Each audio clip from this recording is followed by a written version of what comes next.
Hi, this is Mark from LongIslandWatch.com, and today we're going to be taking a journey. We'll be modifying a watch from start to finish, a full mod. It is going to be a Casio Duro. Watch and learn style kind of video. We sell bracelets for the Duro. You may or may not know this. The Duro, if you don't know the watch, is probably the best-selling 200-meter dive watch under $100. You can get them for like under 70, I think. We sell bracelets for the Duro, and now we sell crystals, a flat and a domed, and we're also kicking off, we are selling a new bezel for the Duro. And as far as I know, I could be wrong, but as far as I know, this is the only aftermarket bezel for the Duro. And the beauty of our bezel, why would you switch to our bezel? Well, our bezel will accept any Seiko turtle, modern turtle, from 2017 onwards, SRP 777 kind of stuff. Any turtle insert, ceramic, sapphire, aluminum, whatever you want, it will accept it. So you get that whole ecosystem of bezel inserts. Awesome. So we're gonna do a full mod, and I don't know, you be the judge. I bought a couple of Duros off of Amazon, to be quite honest with you. One was a total experimental piece. I beat the crap out of it to figure out how to do certain things. Well, I hope you enjoy the ride.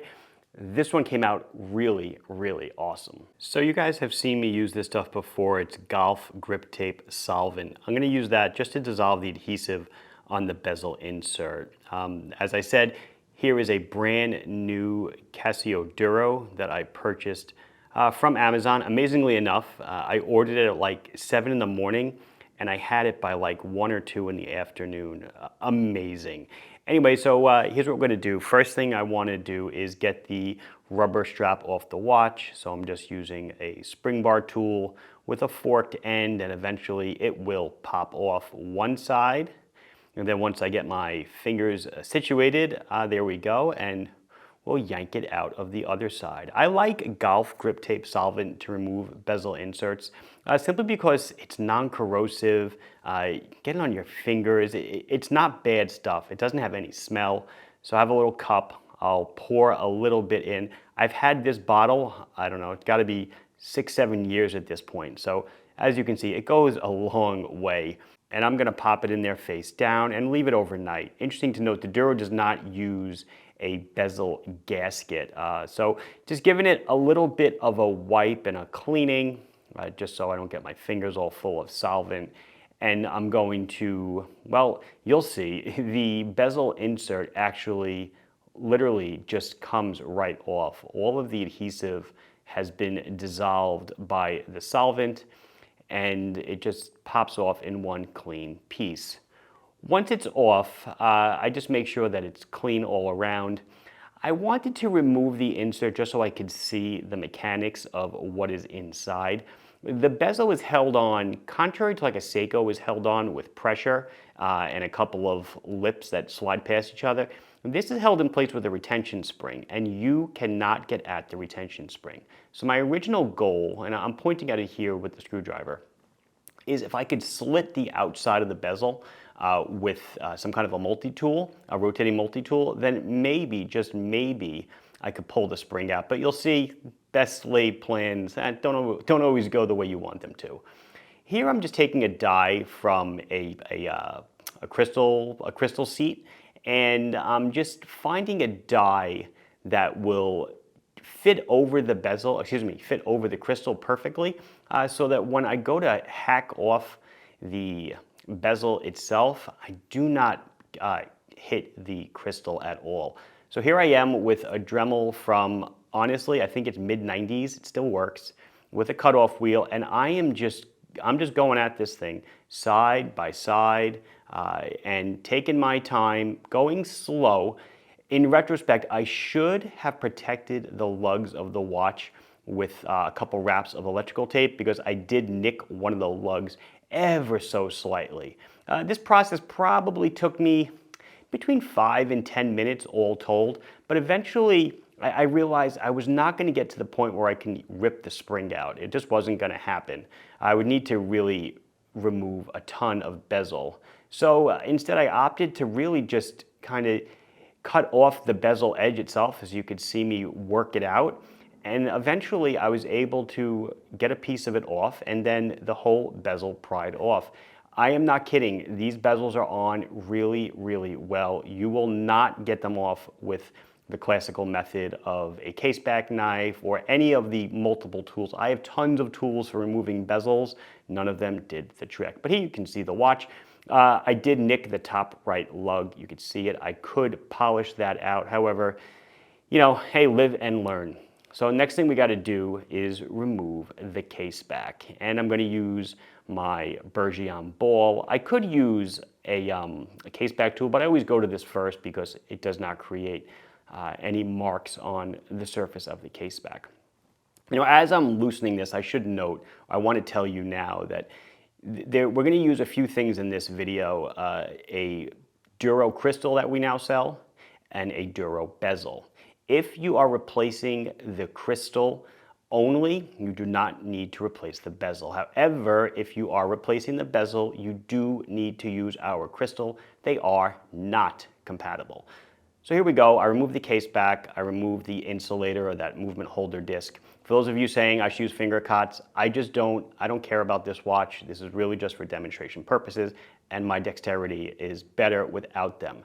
However, I was manipulating the crown in and out just to see how it was held in, and eventually I saw a little lever that was making itself visible and then disappearing. So I hit that lever when the crown was in, pulled gently on the crown, and it slid right out. Next step, we're going to remove the entire movement. Notice that the case back gasket is in the groove. We're just going to leave it there. The watch is brand new, no service to be done. We're going to push out this crystal. It is a dive watch, so the crystal is held in with the pressure from a gasket, and it is pressed in from the front. So to remove it, we are going to press it out from the back. So here I am finding a die from my case back press or my crystal press that fits inside. That's going to come down and push the crystal out. And then I'm finding another die that I can fit the case of the watch in neatly and snugly, such that it won't prevent the crystal from popping out, and it'll hold it well without it jiggling around. And eventually I do find one, and it's time to put those pieces into the press. So in the bottom, I have that piece with the case on it, and in the top, Mark, don't forget to remove the one that's already there. Perfect. We'll put the other one on, and it does not take a lot of force at all. We're just doing a little push, and you'll just see it move quickly. That's it. We're done. It is out. The crystal is out. The gasket you need to keep, the crystal gasket is in the case. Leave it there. This is my Duro crystal. It is mineral. I am not going to be using it again. So I have two crystals to pick from, Duro flat and Duro double dome. Both are with anti-reflective blue coating on the inside only. But for looks, I really wanted to use the double dome. So it's in a bag, wrapped up. We're going to unwrap it. And the installation process for a crystal is the exact opposite of the removal process. So I take the case, I look, I make sure, hey, the gasket's in there. Yes, the gasket is still in there. This crystal is the same 32.7 millimeters in diameter that the old crystal was. So we definitely want to reuse that crystal gasket. We unwrap it, we figure out which side is out. Obviously, it's a double dome crystal, so the dome goes out. I like to seat it first with my fingers, make sure it's not cocked off to one side, and it looks like it's going to be pressed on straight. And as I said before, the installation process is pretty much the opposite of the de-installation process or the removal process. We find a die that the case will sit on well, and then we find another one that, well, because this is a domed crystal, I find one that actually kind of sits on the chamfer of the crystal. These dies are all aluminum. I do have nylon dies as well, but I do like the aluminum ones because they definitely provide more force. But here we go. We're just going to press it on, and you do not need to sit on the press. You just need to seat the crystal, and you will see it go on. And I'll turn it a bit to make sure it's seated all the way. I'll take it out, inspect it, make sure it looks good all around, and then some wiping down inside and outside, a couple of hits with a mechanical blower, and we are ready to install the watch movement. I should say I obviously could have removed the movement and everything else before I did the bezel. Probably a good idea. However, hindsight 2020, and I wasn't sure which way I was going with this project. So I hold the movement in my bare hands. Yes, I should be wearing finger cots. Sorry, I am not. Get it seated in there, and then flip it over. Pop on the insulator, and then once the insulator is on, I can drive the crown back in. You never want to force a crown back in. You will just push it in and you'll feel it kind of slide its way in. Make sure it's going on straight, and eventually the keyless works will snap it back into place. There I was just making sure that the dial was straight and the insulator movement ring was in properly. But here you see me fidgeting with the crown a bit. No forcing, just it'll go, just give it some time, and then once it goes, boom, you're in, pull it out, change the time, push it in, screw it down, whatever you got to do, make sure it works, and it works. Perfect. Okay, so now the next step, obviously, let's get the case back on, make sure the case back gasket is still seated correctly, and yeah, I will actually just put this back on with the ball, make sure it is tight, and now comes the fun process of installing the bezel. So the bezel, as I mentioned, is held in with a retaining spring. And our aftermarket bezel, which uses Seiko turtle inserts, is no exception. So first thing I have to do is put that click spring back in. It has a little leg on it. That leg will go into a hole in the case, and then it wraps around the case, and the tail of it sticks out and interfaces with a ratcheting mechanism on the inside of the bezel.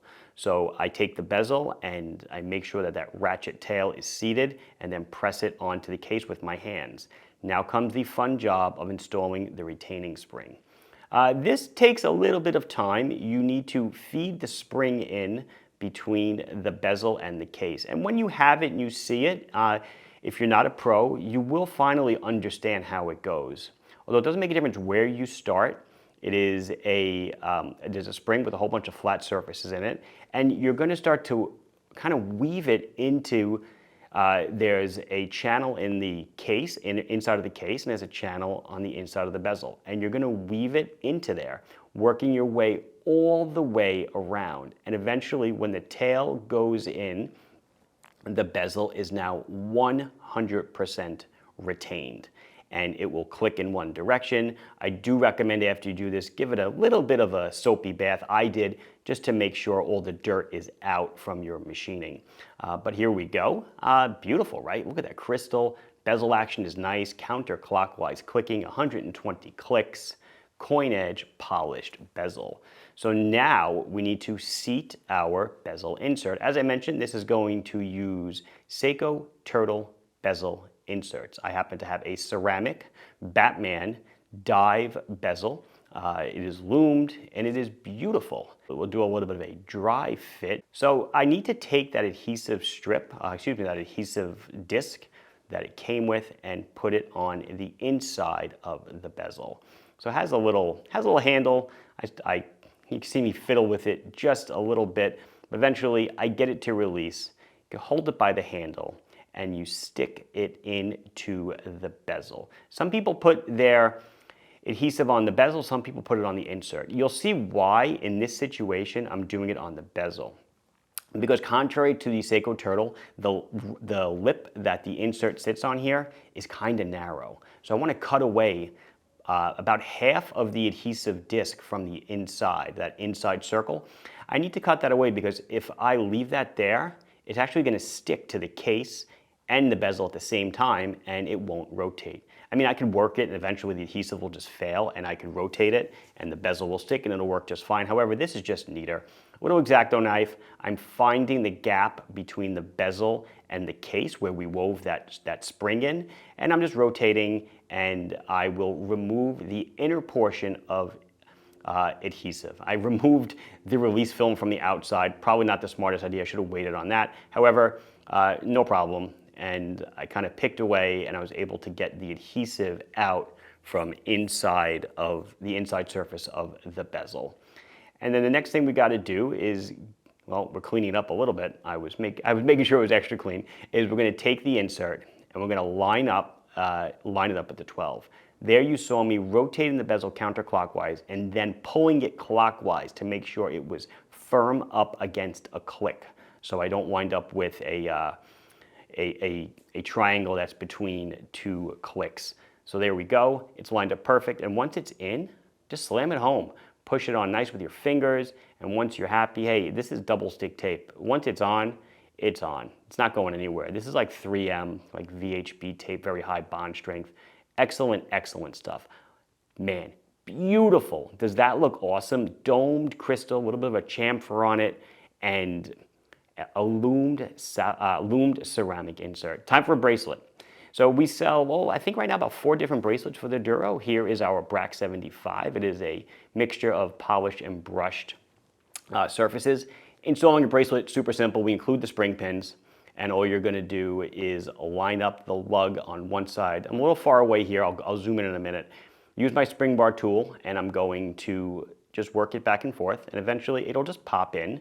And we want to do a little bit of a wiggle test and a pull test, and boink, yep, feels good, looks great, and then we'll flip it around and do the other side. I removed the micro adjust pin so I could open the bracelet up and show it to you a little bit closer up. And we go, whoops, Mark, you got the pointy part of the tool out. You need the fork.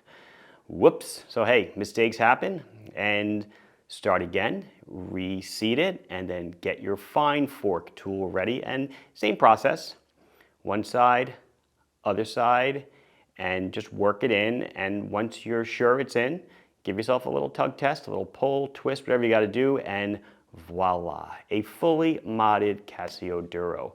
I'm going to put the micro adjust pin back in.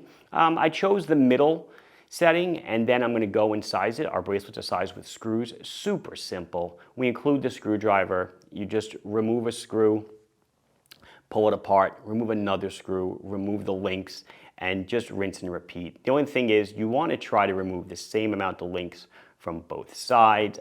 Me and my 6.5, 6 3/4 inch wrist, I take out 2 links from each side of this bracelet.